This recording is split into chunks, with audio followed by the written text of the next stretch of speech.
स्वागत है आपका पॉजिटिव इनबॉक्स हिंदी चैनल पर। इस चैनल पर आपको नई नई और दिलचस्प कहानियाँ मिलती हैं। अगर आप पहली बार इस चैनल पर आए हैं तो चैनल को सब्सक्राइब कर लीजिए और वीडियो अच्छी लगे तो कमेंट और लाइक करना बिल्कुल मत भूलिएगा। काली पहाड़ी की तलहटी में बसा हुआ एक गांव रावलपुर, जहां का जमींदार था प्रभु सिंह, जो अपनी हवेली पर बैठा हुआ ये सोच रहा था कि आज जीतू किसान के घर जाना चाहिए। उसकी बेटी की बारात आई हुई है। यही वो वक्त है जब उसके घर पर जाकर बखेड़ा खड़ा करना चाहिए। तभी तो मैं उसके घर, खेत खलियान और उसकी बेटी के दान दहेज पर कब्जा कर सकूंगा।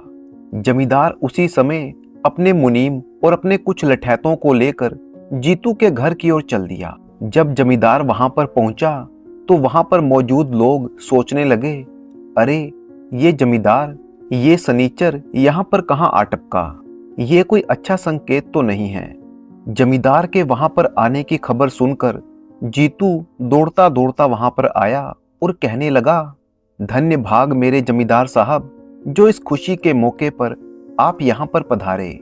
जमींदार कहने लगा, जीतू, तू अपनी बेटी की शादी इतनी धूमधाम से कर रहा है, क्या तूने कभी ये सोचा है कि इस शादी पर तू अपना सब कुछ खर्च कर देगा तो फिर मुझसे उधार ली हुई रकम तू वापस कैसे करेगा। हैरान होते हुए जीतू ने कहा, जमींदार जी, ये आप क्या कह रहे हैं? मैंने भला आपसे धन कब उधार लिया? जमींदार अकड़ते हुए बोला, अच्छा, काम निकल जाने के बाद तू तो गिरगिट की तरह रंग बदलने लगा।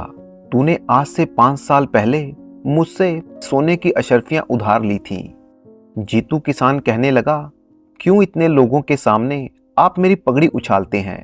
मैंने भला आपका क्या बिगाड़ा है? जीतू, ये घड़ियाली आंसू तू मेरे सामने तो बहा मत।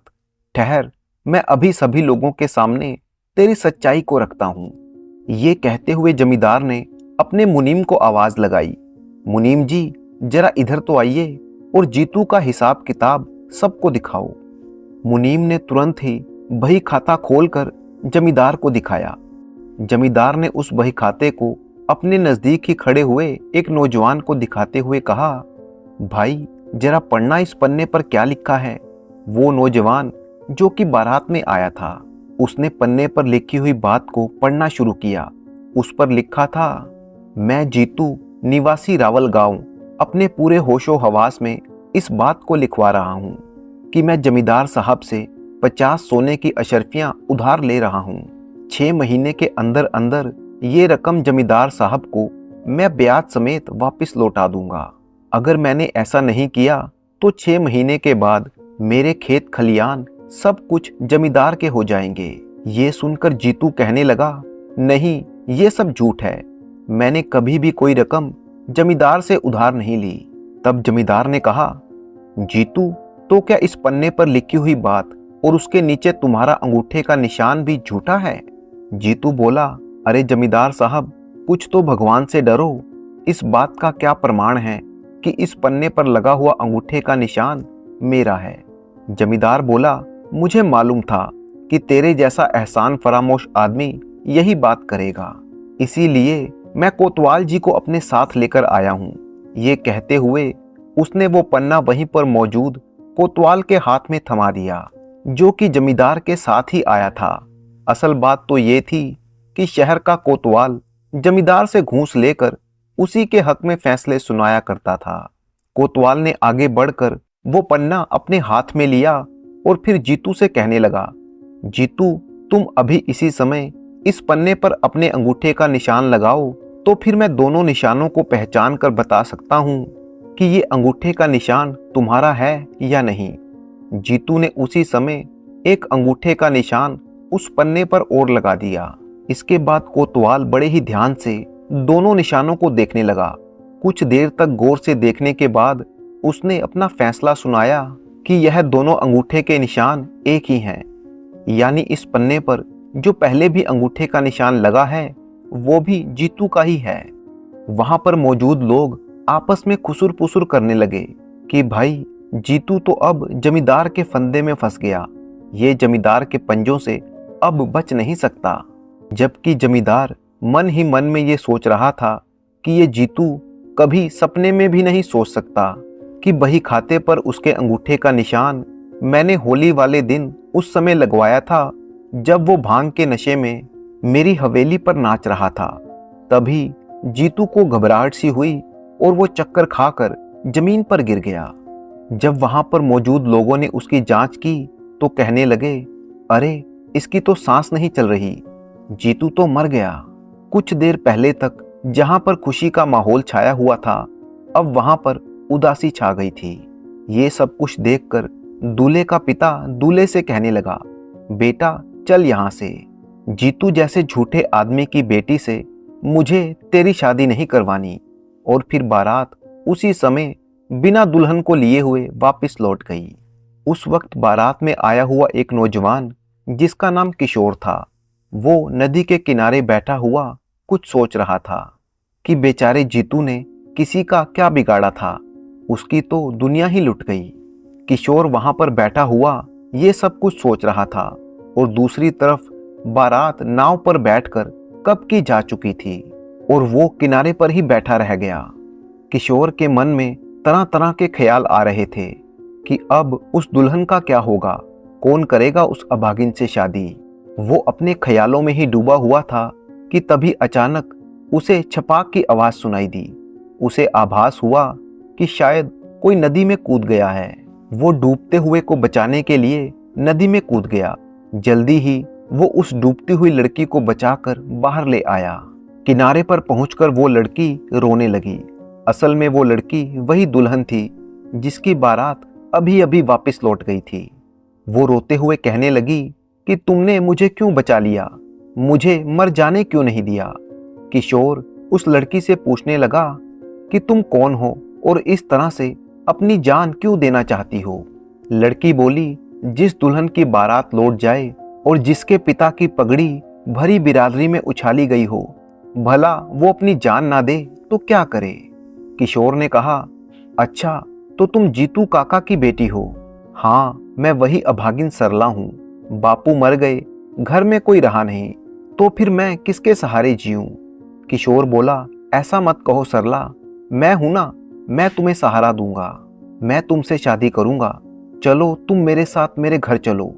बेचारी किस्मत की मारी सरला उसके साथ उसके घर चली गई।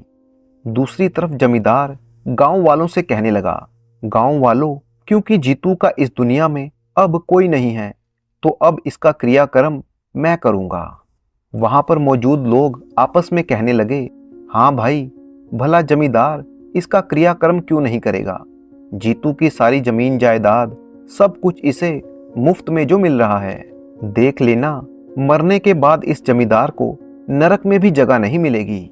और फिर जमींदार ने जीतू का अंतिम संस्कार कर दिया। उसके बाद उसने जीतू के खेत और घर सभी जगह पर अपना कब्जा कर लिया। दूसरी तरफ सरला अब किशोर के घर जा पहुंची तो किशोर की मां ने पूछा, बेटा ये तुम्हारे साथ कौन लड़की है। माँ, ये तेरी बहू है। उसकी माँ ने हैरान होते हुए पूछा, मेरी बहू, भला तुम्हारी शादी कब हुई। किशोर ने कहा, माँ, हालात ही कुछ ऐसे बन गए थे कि मुझे इसको अपने साथ लेकर आना पड़ा। अब मैं इससे शादी कर लूंगा। इसके बाद किशोर ने अपनी माँ को सारी बात विस्तार से बता दी। ये सुनकर उसकी माँ ने कहा, बेटा, तूने एक बेसहारा को सहारा दिया है, ये तूने बहुत ही अच्छा काम किया। और फिर उसकी माँ ने बड़े ही साधारण तरीके से उन दोनों का विवाह करवा दिया। उस रात किशोर सरला से कहने लगा, सरला, हमारे यहाँ पर रस्म है कि पहले दिन दुल्हन को मुंह दिखाई दी जाती है। तुम बताओ कि तुम्हें मुंह दिखाई में क्या चाहिए। सरला बोली, मेरी मुंह दिखाई जरा मुश्किल किस्म की होगी, आप उसे पूरा कर पाएंगे या नहीं। किशोर ने हैरान होते हुए पूछा, अच्छा तो बताओ तो सही कि आखिर तुम्हें मुंह दिखाई में ऐसा क्या चाहिए। सरला बोली, तो फिर सुनिए, आप अगर मुझे मुंह दिखाई में कुछ देना ही चाहते हैं तो मेरी एक इच्छा पूरी कर दीजिए। जिस जालिम जमींदार ने मेरे पिता पर जुल्म ढाकर मुझे अनाथ कर दिया, क्या आप उसको सबक सिखा सकते हैं। यदि आप ऐसा कर पाए तो मैं समझूंगी कि आपने मुझे मुंह दिखाई दे दी। सरला की बात सुनकर किशोर कुछ सोच में पड़ गया और फिर कुछ देर तक सोचने के बाद वो बोला, सरला, मुझे जमींदार के बारे में तुम सब कुछ बताओ। सरला बोली, देखिए, जमींदार प्रभु सिंह एक बहुत ही कंजूस और घमंडी आदमी है। वो हमेशा गांव के भोले भाले किसानों को बहला फुसलाकर उनकी जमीन हथियाने का काम करता है, जिसकी वजह से वो पूरे गांव में बदनाम है। लेकिन उसकी पत्नी बिमला, जो कि एक बहुत ही नेक दिल औरत है, वो हमेशा दूसरों की सहायता करने में आगे रहती है। लेकिन जमींदार को उसका ये व्यवहार बिल्कुल भी अच्छा नहीं लगता। यूं समझिए कि दोनों पति पत्नी एक दूसरे के बिल्कुल उलट हैं। जमींदार ने लोगों से लूट खसूट करके अपनी हवेली में बहुत दौलत इकट्ठी कर ली है और इतनी दौलत की हिफाजत करने के लिए वो अपनी हवेली छोड़कर कभी कहीं नहीं जाता। उसके पास कई लठैत भी हैं जो उसके एक इशारे पर किसी की भी पिटाई कर देते हैं। सरला से ये सारी जानकारियां लेने के बाद किशोर एक गहरी सोच में पड़ गया। जल्दी ही उसके चेहरे पर एक मुस्कान आ गई, जैसे मन ही मन में उसने कोई योजना बना ली थी। और वो कहने लगा, सरला, मैं तुम्हें यकीन दिलाता हूँ कि मैं उस जमींदार को अच्छा सबक सिखाऊंगा। अगले दिन किशोर अपनी माँ से कहने लगा, माँ, अगर घर में कुछ सोने की अशर्फियाँ पड़ी हैं तो मुझे दे दो। माँ ने पूछा, बेटा, भला सोने की अशर्फियों का तू क्या करेगा? माँ, मैं उन अशर्फियों की मदद से जमींदार को सबक सिखाऊंगा। माँ ने अपने बेटे को समझाते हुए कहा, बेटा, तू क्यों उस जालिम जमींदार से टकराने की सोच रहा है? माँ, तू अपने बेटे पर विश्वास रख और जल्दी से वही कर जो मैं तुझे कहता हूँ। और फिर माँ ने एक थैली में 15-20 सोने की अशर्फियाँ डालकर किशोर को दे दी। इसके बाद किशोर ने एक साधु का वेश बनाया और उन अशर्फियों को अपने पास रखा और अलख निरंजन करता हुआ वो अपने गांव से चला गया। वो पहुंच गया रावलपुर गांव, जमींदार की हवेली के बाहर। उसने जमींदार की हवेली के बाहर ही अपना आसन जमा दिया और धुनी रमा कर बैठ गया। कुछ ही देर हुई कि उस पर जमींदार की पत्नी बिमला की नजर पड़ गई। वो एक बहुत ही नेक दिल और साधु संतों की सेवा करने वाली औरत थी। जब उसने देखा कि उसके घर के बाहर कोई साधु धूनी रमाए बैठा है, तो वो साधु के पास गई, साधु को प्रणाम किया और बोली, साधु महाराज, धन्य भाग हमारे जो आप हमारे दरवाजे पर आए हैं। आप रुकिए, मैं आपके लिए जलपान लेकर आती हूँ।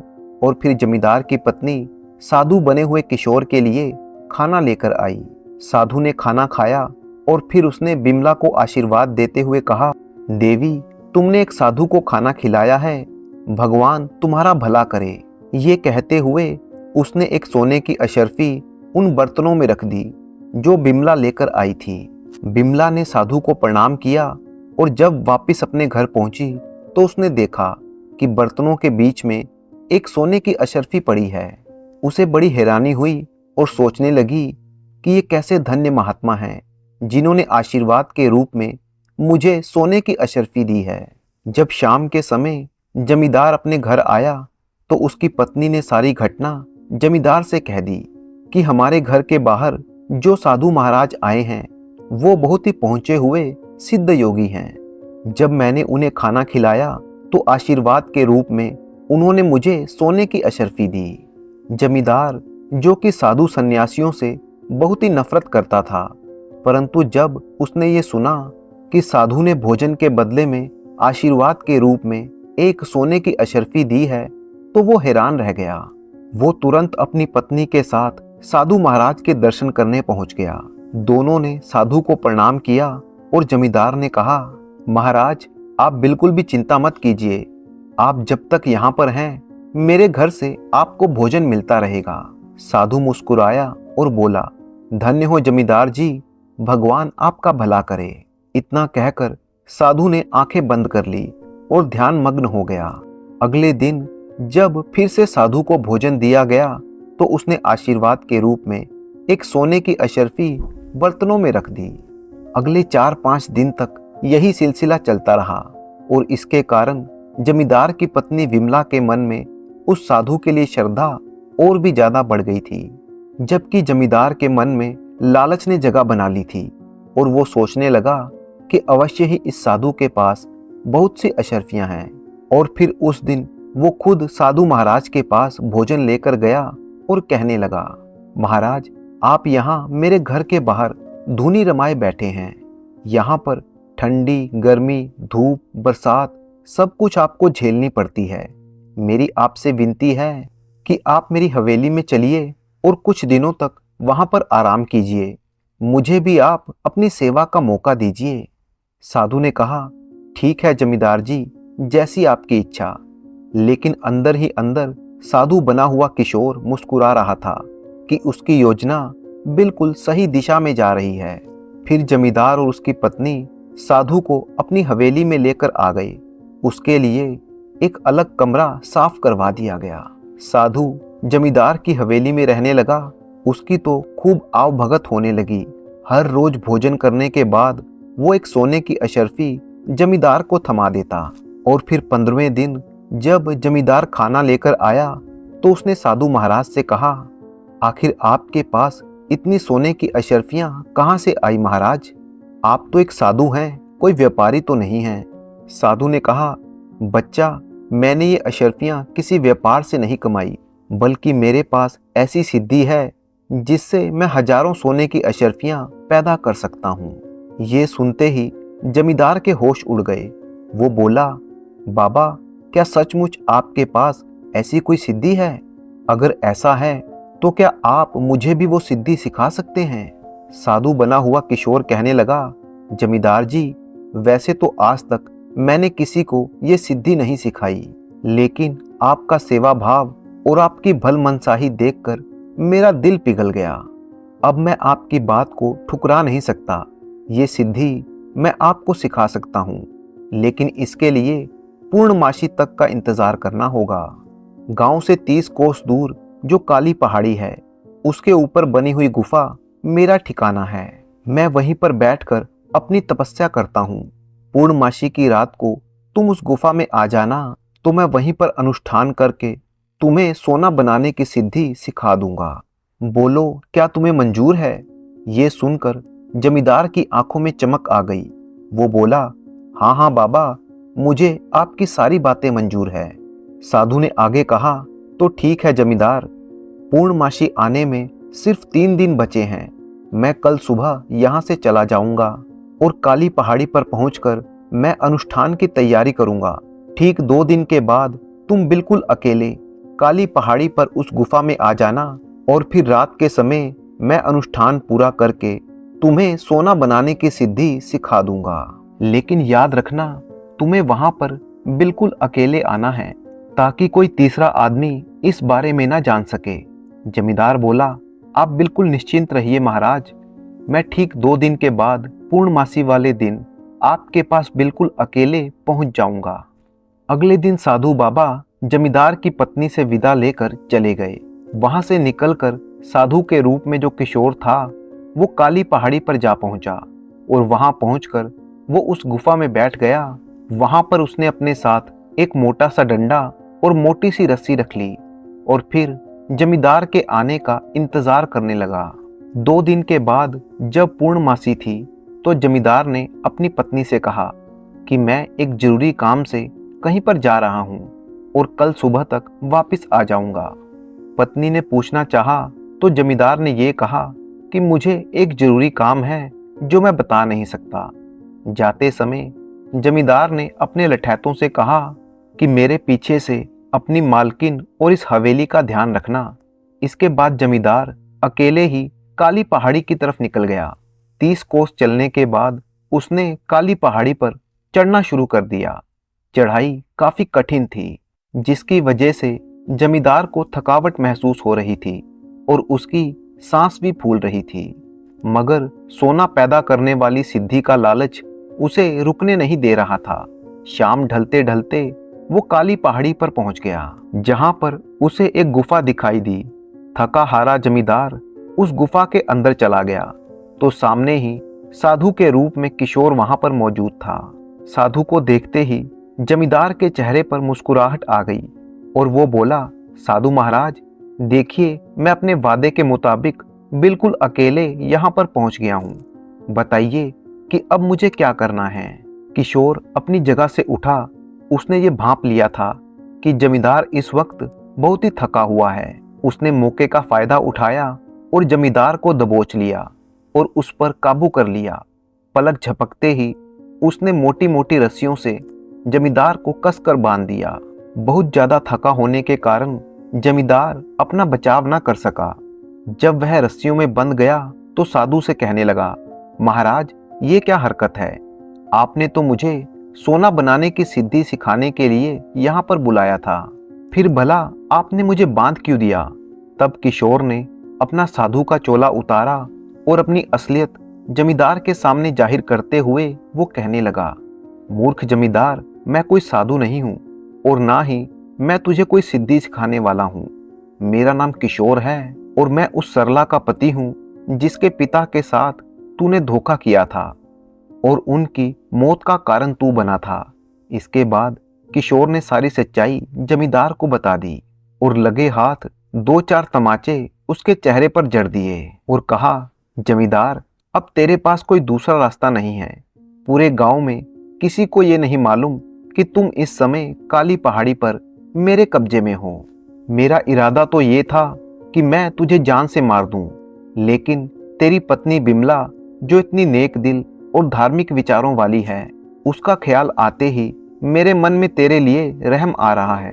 अगर मैं चाहूं तो तुझे यहीं पर बंधा हुआ छोड़ जाऊं और 2-4 दिन में ही भूख प्यास के मारे तू यहीं पर मर जाएगा, लेकिन मैं तुझे जिंदा रहने का एक मौका देना चाहता हूं। अगर तू मुझे ये बता दे कि तूने अपने घर में वो सारे कागजात कहाँ पर रखे हैं जो दूसरे किसानों की जमीनों के हैं, साथ ही साथ तेरी तिजोरी कहाँ पर है और उसकी चाबी किधर है, अगर ये सब बातें तू मुझे बता दे तो मैं तेरी जान बचा सकता हूँ। जमींदार को अब अपनी मौत का डर सताने लगा, तो उसने तिजोरी और उसकी चाबी और साथ ही सारे कागजातों के बारे में किशोर को बता दिया। तब किशोर ने कहा, जमींदार, अब 2-3 दिन तक तुझे यहीं पर भूखे प्यासे रहना होगा, क्योंकि इतनी सजा तो तुझे भुगतनी ही पड़ेगी और मैं तेरी हवेली पर जाऊंगा और तेरी सारी दौलत और तेरी तिजोरी को साफ कर दूंगा। किसानों को उनके कागज वापस दिलवाऊंगा और उसके बाद ही मैं यहाँ पर आकर तुझे आजाद करूंगा। ये कहते हुए किशोर वहां से चला गया। उसने एक बार फिर से साधु का भेष बनाया और जा पहुंचा जमींदार की हवेली पर। इधर जमींदार की पत्नी, जो कि जमींदार के वापस ना आने से बहुत ही परेशान थी, जब उसने साधु बाबा को आते हुए देखा तो वो सीधा उनके पैरों में गिर गई और बोली, महाराज, अब तो आप ही मुझे बचा सकते हैं। आपके जाने के बाद ना जाने मेरे पति कहाँ गायब हो गए और अभी तक लौट कर नहीं आए। साधु ने कहा, देवी, मुझे ऐसा आभास हो रहा है कि तुम्हारा पति किसी बड़े संकट में फंस गया है, यहाँ तक कि उसकी जान पर बन आई है और ये सब उसके बुरे कर्मों का फल है।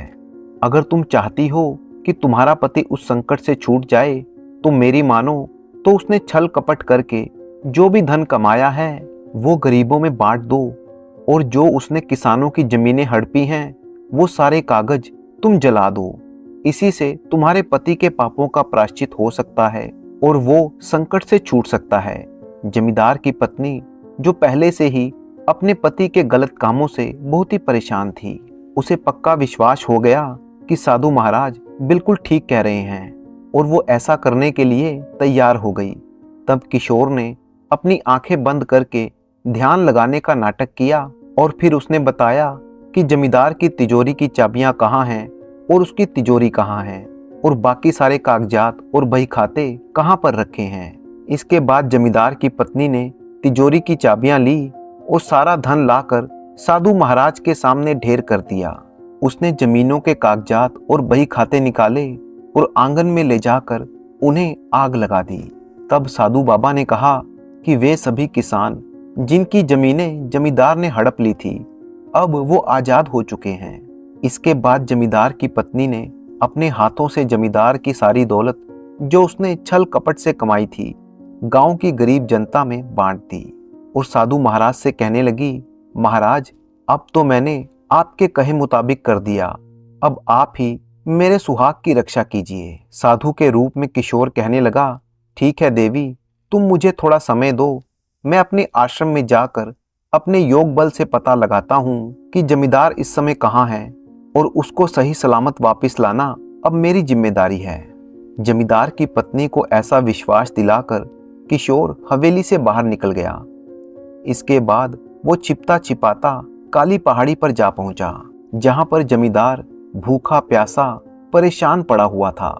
वहां पहुंचकर उसने जमींदार से कहा, जमींदार, मैंने तुम्हारी सारी दौलत तुम्हारी पत्नी के ही हाथों से गरीबों में बंटवा दी है, और वे सभी किसान जिनकी जमीनों पर तुमने कब्जा किया था, वो सारे कागजात और बही खाते मैंने नष्ट करवा दिए। अब तुम्हारे पास सुधरने के अलावा कोई दूसरा रास्ता नहीं है, क्योंकि पैसे के बल पर तुमने जो लठैत पाल रखे थे, जब उन्होंने देखा कि तुम्हारी हवेली का सारा पैसा जा चुका है, तो वे भी हवेली छोड़कर चले गए। अब तो तुम्हारे पास ना तो धन बचा, ना ताकत, ना ही किसानों की जमीनें। जिस धन और ताकत का इस्तेमाल करके तुम शहर के कोतवाल के साथ मिली भगत करते थे, वो तुम्हारे हाथों से चली गई। तुम्हारे कंगाल हो जाने के बाद अब कोतवाल भी तुम्हारा साथ नहीं देगा। मैं चाहूं तो अभी के अभी तुम्हें जान से मार सकता हूं, लेकिन तुम्हारी पत्नी की वजह से मैं तुम्हें जिंदा छोड़ रहा हूं। इतना कहते हुए उसने जमींदार की रस्सियां खोल दी। जमींदार गिरता पड़ता जब वापस अपनी हवेली पर पहुंचा, तो उसने देखा कि उसकी हवेली बिल्कुल सुनसान पड़ी थी। जिन लठैतों के दम पर वो गांव वालों पर अत्याचार करता था, वे सब के सब जा चुके थे। जब जमींदार की पत्नी ने अपने पति को देखा कि वह सुरक्षित वापस लौट आया है, तो वो बहुत ही खुश हुई और पूछने लगी, स्वामी, आप कहाँ पर थे? आपकी ये हालत कैसे हुई? लेकिन जमींदार ने सिर्फ इतना ही कहा, भाग्यवान, ये सब मेरे कर्मों की सजा थी जो मुझे मिली। असल में जमींदार को अंदर ही अंदर इस बात का एहसास हो चुका था कि वो अब किशोर का कुछ नहीं बिगाड़ सकता, क्योंकि ना तो अब उसके पास दौलत थी और ना ही लठैत, जिनकी ताकत के बलबूते वो गांव वालों को धमकाता फिरता था। उसकी पत्नी ने कहा, देखिए जी, आप सही सलामत लौट आए, आपकी जान बच गई, मेरे लिए इतना ही काफ़ी है। अब आप अपने बुरे कामों से तौबा कर लीजिए, क्योंकि आपने देख ही लिया है कि बुरे कामों का नतीजा बुरा ही होता है। जमींदार को भी अब अपनी पत्नी की बात सही लग रही थी। उसने अपनी पत्नी को विश्वास दिलाया कि आज के बाद वो कभी किसी गरीब को नहीं सताएगा और ना ही किसी किसान की जमीन को हड़पने की कोशिश करेगा। दूसरी तरफ जब किशोर अपने घर पहुंचा और उसने अपनी पत्नी सरला को बीते दिनों की सारी घटनाएं बताई कि किस तरह से उसने जमींदार को ऐसा सबक सिखाया कि अब वो किसी गरीब को सताने लायक नहीं रहा, क्योंकि मैंने उसे तबाह और बर्बाद कर दिया। अब वो दोबारा अपनी जिंदगी में कभी किसी गरीब को तंग नहीं करेगा। सारी बात सुनने के बाद सरला के मन को बहुत ही संतोष हुआ और वो खुश थी कि उसके पति ने अपना वादा पूरा किया और धूर्त जमींदार को सबक सिखा दिया। तो दोस्तों, इसी तरह की कहानियां सुनने के लिए आप चैनल को सब्सक्राइब कर लीजिए। वीडियो अच्छी लगी तो उसे लाइक कीजिए और अपने बेशकीमती कमेंट करना बिल्कुल मत भूलिएगा। साथ ही साथ कमेंट में अपना नाम और अपने शहर का नाम भी लिखें। तो मिलते हैं आपसे किसी अगली कहानी में। तब तक के लिए अपने दोस्त राणा मंजीत सिंह को अनुमति दीजिए।